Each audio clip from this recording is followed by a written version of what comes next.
prayer power, interceding for others. This quarter we follow a study entitled Making Friends for God. And it's about sharing what God has done and is doing for us with others so that they can also learn about Him, about the story of our world and about salvation from the misery of sin. But to be honest, I wasn't very enthusiastic about the topic for the study for this week at first. I like prayer. I value it highly. I like talking with God. It's a very personal and powerful part of our relationship. But the interceding for others part, I'm not quite sure that I'm really getting it.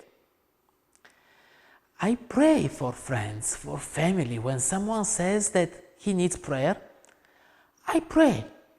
But what does it mean?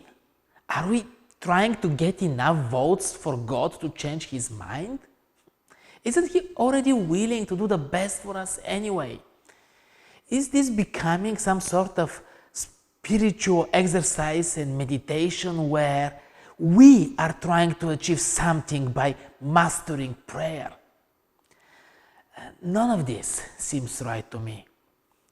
And actually, the lesson admits something very important at the beginning as well. It says that in dealing with the subject of intercessory prayer, we should humbly acknowledge that we do not understand God's workings fully.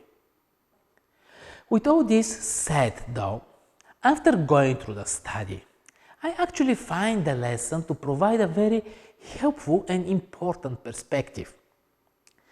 First point is that even though God will give everything so He can work with us, be with us, and build a relationship with us, He will never force our conscience and will. He needs our permission. He needs us to open the door. From His side, it's not about Him, it's about us. When God doesn't have the permission, our consent and willingness and openness to be with Him, then guess who reigns and plays his games with us? It's Satan. In this great controversy, though, we are not only alone individuals, we are also involved as society, as humanity, and our relationships, our involvements in each other's lives, our love and care for each other, they matter.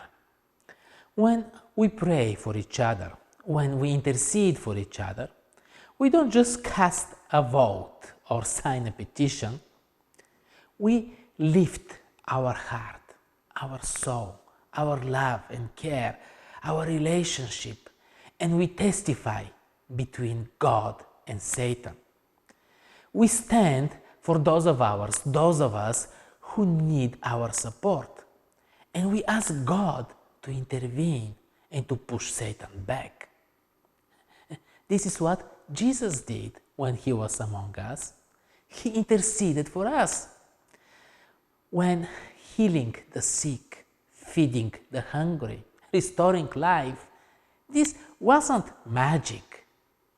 This was opening the way for God and pushing Satan back.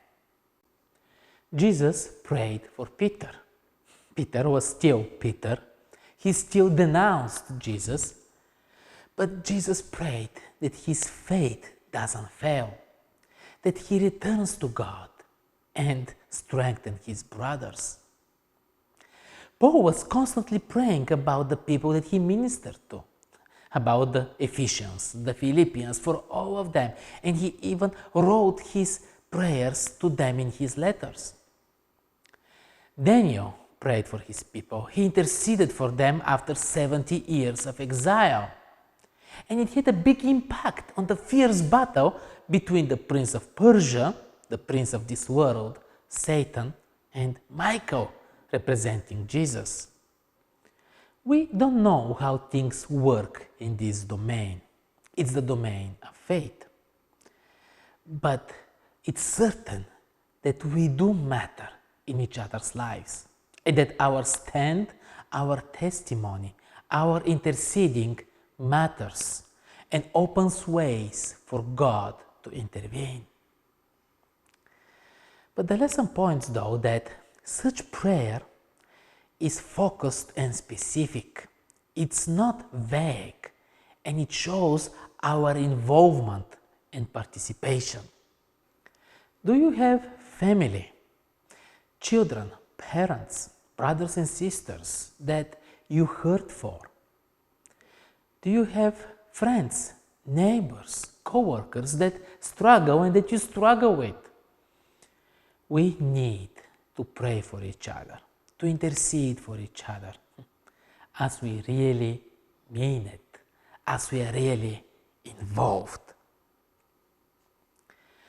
Join us again next week to continue with the lesson Spirit-Empowered Witnessing.